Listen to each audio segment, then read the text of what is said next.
Good morning, everyone, or good day.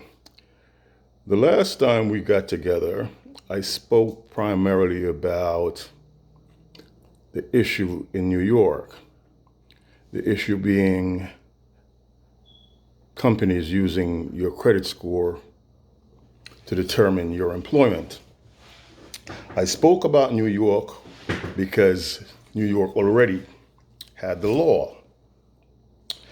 I want to touch briefly on the states that doesn't have the law. There we have to take a different approach. The approach we have to take there is one starting from the bottom up. Simply because if the law says the employer can use your credit score to determine whether you are employable or not, then you're going to have to make a decision whether you're willing to fight to get that law changed, lobby to get that law changed. Okay? And that's where I want to end that. If you have questions, as I said, comments, you can always contact me on my linked page, my Facebook page, or even right here on YouTube. But the next thing I really want to talk about real quickly today is a problem that we have had for decades. And yet it has gone ignored. But as we get older, we're seeing more and more of it. And that is the concept of ageism, not racism, age, A-G-E-I-S-M, ism. That is so rampant that it's unbelievable. In fact, for a while, I thought it was only prominent in certain industries. But over the last 15 or so years of going into people's homes to conducting refinancing loans for them, I had the opportunity to talk to myriads of folks. And lawyers, doctors, Indian chiefs, technology, IT, they all have the same problem. Once they get above a certain age limit, instead of being an asset to a company, like times gone by, suddenly they're a liability. When I asked one IT person, I said to her, being in IT, you must feel pretty secure about your future.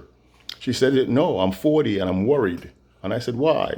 She says, because the company tells me they need young minds. When I asked a doctor who was 57 the same question, he said, no, Rich, because now my insurance, medical and everything else becomes more expensive than a 23-year-old. And the list goes on and on and on. And it's not that it cannot be dealt with, because everyone knows that it's illegal.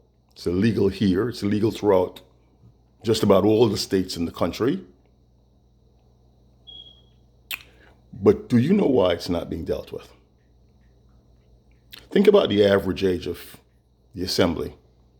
Think about the average age of the Senate. Think about the average age of the people running for presidency today. In fact, think about the ages of the last two Democrats that are left standing. Think about the age of our current president. They're all way above 50 or 65, way above. However, we as a nation feel that they have the ability to govern the United States, to make decisions for our lives. Think about the Supreme Court, who have been hired on a permanent basis for the rest of their lives. How old do some of those people get? Do we know whether they have their mental acuity or not? No, we don't. Do we know if any of them are suffering from Alzheimer's or dementia? No, we don't. But yet they're still ruling on cases that determine our future and our children's future. But if you're in corporate America or anywhere else for the most part, and you get close to 50 or above, suddenly you are a liability. And if you apply for a job, forget about applying for a job if you're over 50. Because unless you're in the money-making part of the business, where you are bringing in income that can be measured, you're not going to be hired.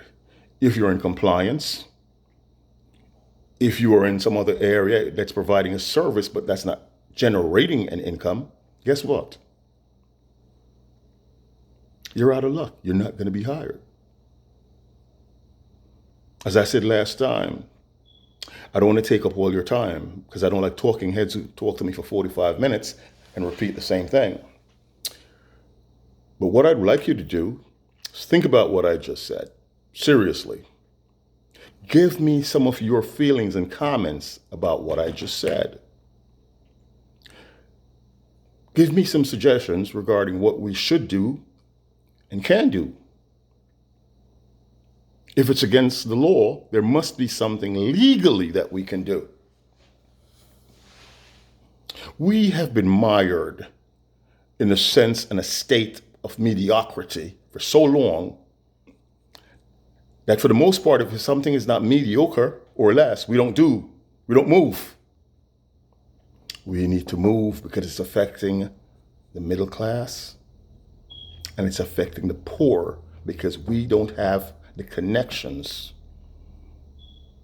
to get the jobs if we're out of work over 50.